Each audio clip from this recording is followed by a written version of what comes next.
বিশ্বাস হচ্ছে না আমার। তুমি তুমি দাঁড়িয়ে আছো আমার সামনে।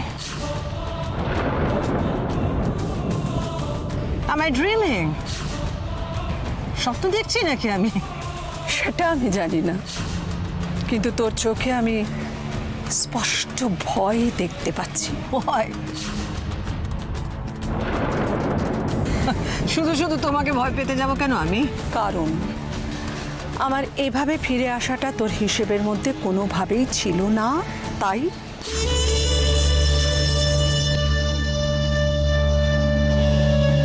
তোর ভয় পাওয়ার মতো অনেক কারণ আছে বলে আমার একটা ফোন পেয়েই তুই এখানে ছুটে এসেছিস অপা। ওয়েট ওয়েট, তুমি ভুল করছো। তুই আবার এটা বলিস না যে আমাকে দেখার জন্য ছুটে এসেছিস। Please,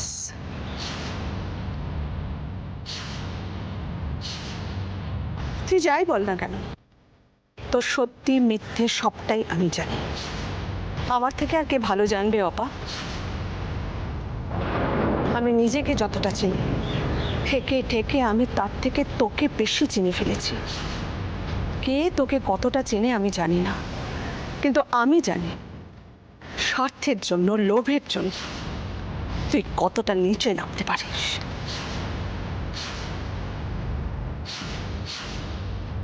Stop it! I said stop it! আস্তে।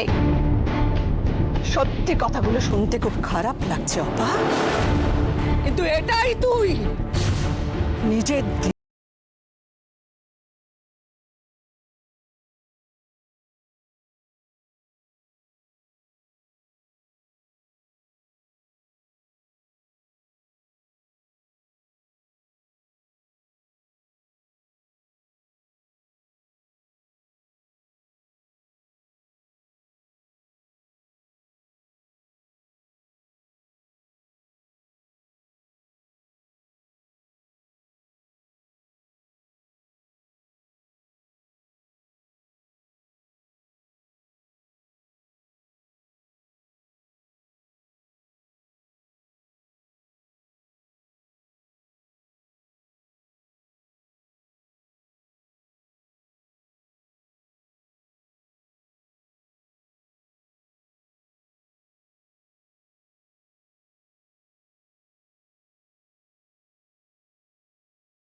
কি করেছি, আর তুই প্রতিদানে আমার জন্য কি করেছিস জাস্ট ভেবে দেখ।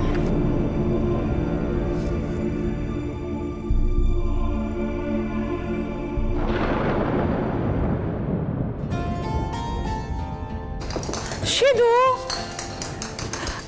উফ, ঘরটা কি বল খেলার জায়গা? পার্কে নিয়ে যাব, তখন যত খুশি খেলি। আইসক্রিম খাবো কিন্তু। ঠিক আছে, আইসক্রিম খাওয়াবো।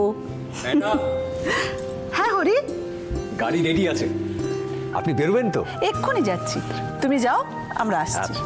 চ, আইসক্রিম খাবো। আইসক্রিম খাবো, আর কি খাবি বল?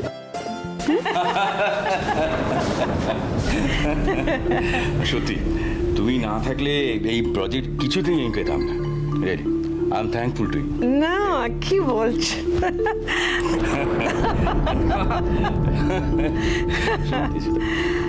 একটু ডিফিকাল্ট ছিল of course, but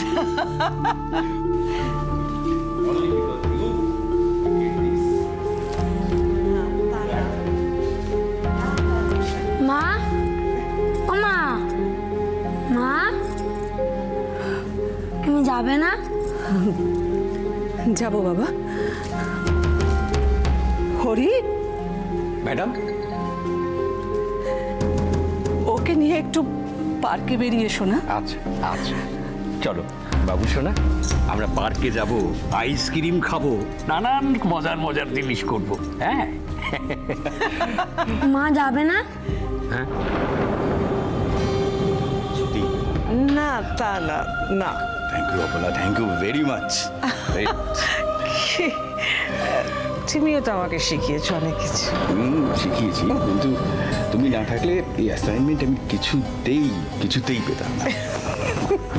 thank you. মনে পড়ছে অপা, সেই শুরু। আর তারপর আমার নিজের বোন আমারই চোখের সামনে আস্তে আস্তে। চুপ করবে তুমি? চুপ তো সেদিনও করেছিলাম। আর সেই চুপ করে থাকার সুযোগ তুই নিয়েছিলি, ব্যবসার নাম করে একটু একটু করে আত্মসাৎ করেছিলি। মিথ্যে কথা বলতে তোমার বাঁচছে না? মিথ্যে? আমি বলছি? হ্যাঁ মিথ্যে, সব মিথ্যে। তুমি মিথ্যে কথা বলছো। তুমি পাগল হয়ে গেছিলে, তোমার মাথা খারাপ হয়ে গেছিল। আমি যদি তোমার সংসার তখন না সামলাতাম, কোথা না তুমি আমার প্রতি কৃতজ্ঞ হবে, উল্টে আমাকে তুমি বলছো। হ্যাঁ, এত কিছু আমার সম্পর্কে তুমি ভেবে নিলে।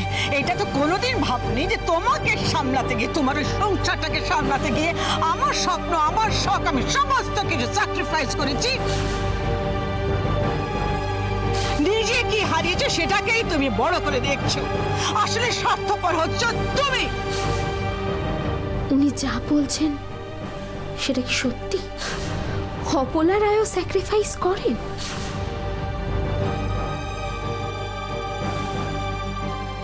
আজ এত বছর পর ফোন করে আমাকে এখানে ডেকে নিয়ে আমার দিকে তুমি আঙুল তুলছো। তুমি নিজে কি করেছো? তোমার দায়িত্ব, তোমার কর্তব্য সমস্ত কিছু ফেলে রেখে তুমি পালিয়ে গেলে। আবার নিজের বলে আদৌ কি কিছু ছিল আপা? তাহলে তোমার কিসের দুঃখ? আমাকে নির্লজ্জ বলছো। লজ্জা থাকলে তুমি আর একটা কথা বলবে না। তুমি হচ্ছ নির্লজ্জ। আমি তোমার সংসারে হাল ধরেছিলাম বলে রয় অ্যান্ড রয় ফ্যামিলি আজ সোসাইটিতে মাথা তুলে দাঁড়িয়ে আছে, নালে তোমার ওই পরিবারে কোনো অস্তিত্বই থাকতো না। গ্রেট। আরো কিছু বলবি আপা? স্যাক্রিফাইস, হাল ধরা, বাঁচানো, আরো ভালো ভালো শব্দ আছে তোর জানা? তোর এই কথাগুলোর আসল মানে হলো তুই সব প্ল্যান করে আমার স্বামী, আমার সংসার একটু একটু করে গ্রাস করেছিলি। আর আমি দিনের পর দিন সে সমস্ত চোখের সামনে দেখে গেছি অপা, সহ্য করতে পারিনি। আসলে তুমি পাগল হয়ে গেছিলে, পাগল হয়ে গেছিলে তুমি। আর তুমি যে পাগল হয়ে যাবে এটা আমার আগে থেকে জানা ছিল না। আচ্ছা, তাই আমি যে প্ল্যান করে তোমার সমস্ত কিছু নিয়েছি এই কথাটা তুমি তোমার মাথা থেকে বের করে ফেলো। আর কোনোদিন এই কথাটা তুমি বলবে না। আমি পরিস্থিতি দেখে বাধ্য হয়েছিলাম সবকিছু করতে। পরিস্থিতি আমায় বাধ্য করেছিল। Do you understand that?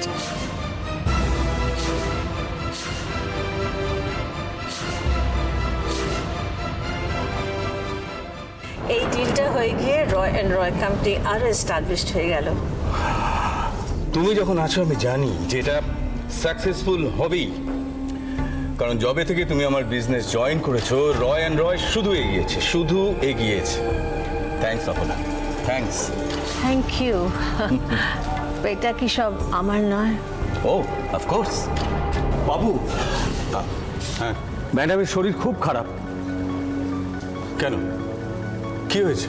কদিন ধরে কিচ্ছু খাচ্ছে না, ঘরের মধ্যে একা বসে থাকছে আর লোকজনের সাথে কোনো কথাও বলছে না। সে কি? চল তো দেখি। বিমল দাঁড়াও, টেনশন করছো কেন? ঠিক আছে, ওর একটু মেন্টাল প্রবলেম হচ্ছে। কাল সেরম বুঝলে আমি না ডক্টর দেখিয়ে দেবো। তুমি চলো রিল্যাক্স করো, চলো রিল্যাক্স করো। গো সেট, আমি দেখছি।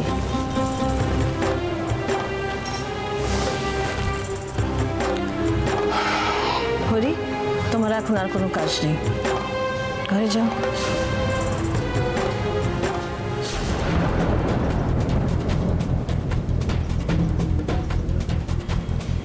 I will kill you. আমি তোকে মেরেই ফেলবো, জাস্ট মেরে ফেলবো। I will kill you. কি করছো? করছো? আমায় ছেড়ে দাও। কি করছো নাকি? ও সর্বনাশ করেছে। ও সর্বনাশ- না! আমাকে প্লিজ ছেড়ে দাও। আমার সর্বস্ব নিয়ে নিয়েছে ও। শান্ত হও। আমি ছাড়বো না। আমি ওকে শেষ করে ফেলবো। রূপা, শান্ত হ, বলছি শান্ত হ। কেন এমনি করছো তুমি? Why you are doing with me like Please, this? cool down. কেন করছো তুমি আমার সাথে? পাগল হয়ে গেছে। দেখো দেখো কি বলছি, দেখো তুমি। পাগল হয়ে গেছে ঠিক আছে, ডাক্তারকে খবর দাও তাড়াতাড়ি। বলছি তো, ডক্টরকে খবর দিয়ে কোনো লাভ নেই।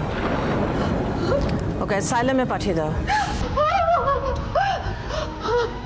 পাগলের জায়গায় অ্যাসাইলামই হয়।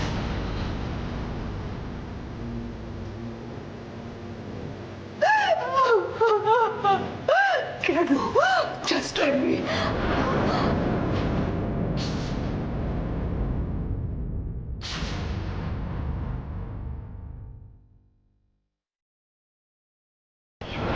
সত্যিটা সবাই জানে না বাবা, তুই আমাকে ডেলিভারিতে অ্যাসাইলামে দিয়েছিলি।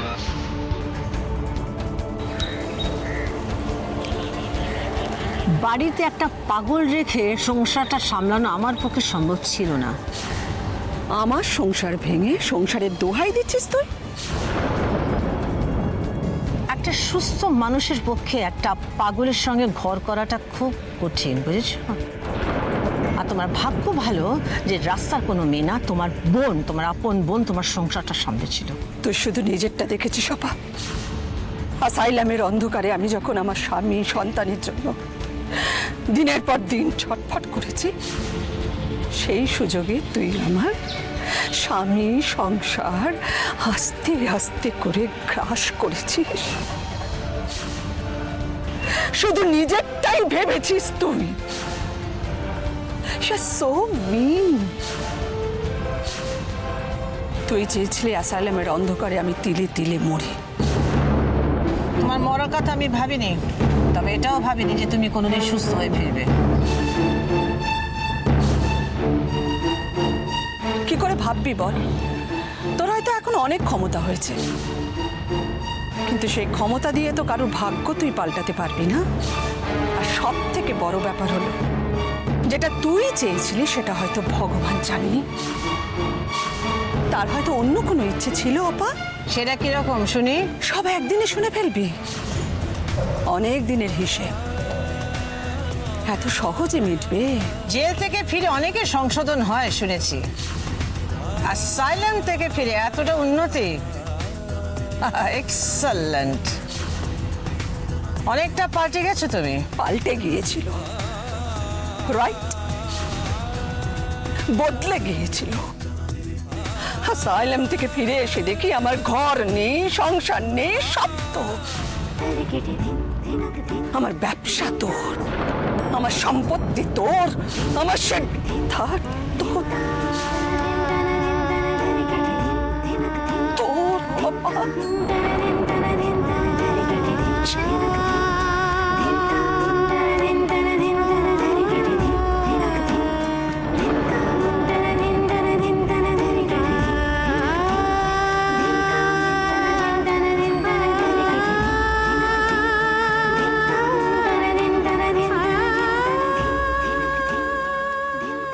সিধু,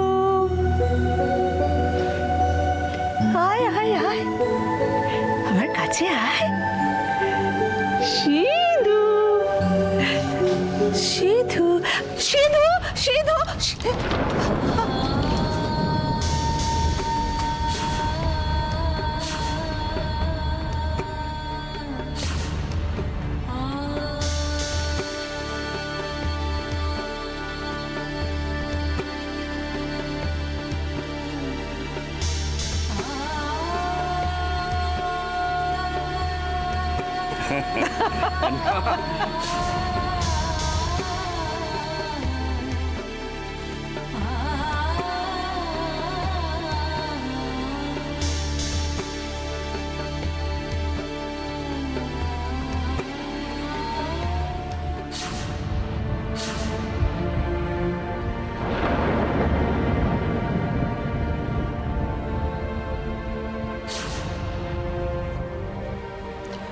হরি, হরি, পাঠিয়ে দাও তাড়াতাড়ি।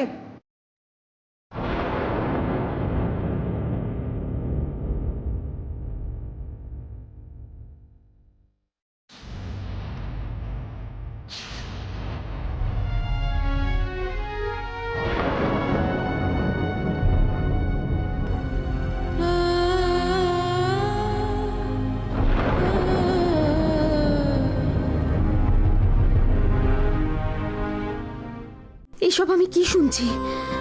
এ তো বিশ্বাস করতেও কষ্ট হচ্ছে যে মা শুধুমাত্র স্বার্থের জন্য নিজের দিদির সংসার। তাহলে নিজের পরিবারের মান সম্মান নিয়ে মায়ের এই দম্ভ, নিজের সম্পত্তির জোর, নিজের স্ট্যাটাস নিয়ে এত গর্ব, এগুলো সব কিছু ফেক, মিথ্যে। কারোর দীর্ঘশ্বাস, কারোর চোখের জল, সেটাও কারোর অহংকার হতে পারে। পারে, সব পারে। একটা ছোট্ট বাচ্চার মুখের দিকে তাকিয়ে সব পারে। আর সেই জন্যই বুঝি আমাকে সরিয়ে দেওয়ার প্ল্যান করেছিলি?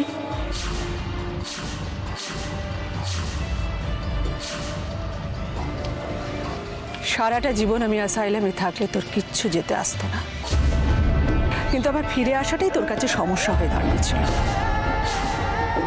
তোর মনে হয়েছিল তোর এতদিনের সাজানো সবকিছু আমি তছনছ করে না দিই। তুই ভয় পেয়েছিলি অপা, আর সেই ভয় আমি তোর চোখে দেখতে পাচ্ছি। ওটা তোমার মনের ভুল। আমি সত্যি যদি তোমাকে সরাতে চাইতাম, তাহলে আজ তুমি এখানে দাঁড়িয়ে আমার সামনে কথা বলতে পারতে না। আমি যেটা চাই সেটা করি। পারতিস না, কারণ আমি বুঝে গিয়েছিলাম তুই কি করতে পারিস।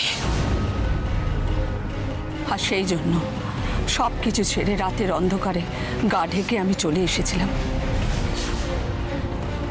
বেশ কয়েক বছর আগে এই রায় ম্যানশনে এইরকমই একটা রাত এসেছিল, আর সেদিনও ঠিক তোরই মতো সবার অজ্ঞাতে এবারে লোককে ছেড়ে চলে গেছিল। তার মানে সেই রাতেই দাদু খুন হয়েছেন? উনি সব কিছু জানেন? চলে গিয়েছিলাম বলাটা কিন্তু মিথ্যে কথা বলা। বলো পালিয়ে গেছিলাম। নিজের বোনের ভয় পালিয়ে যাওয়াটা কি খুব গর্বের কথা? না, গর্বের কথা না।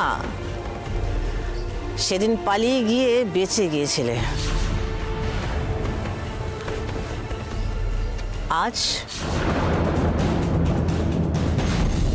সেদিন রাত অন্ধকার গা ঢাকা দিয়ে পালাতে পেরেছিলে। আজ কি করবে তুমি?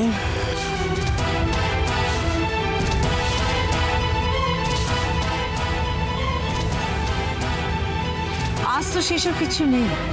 কি করে বাঁচাবে নিজেকে? কে বাঁচাবে তোমাকে?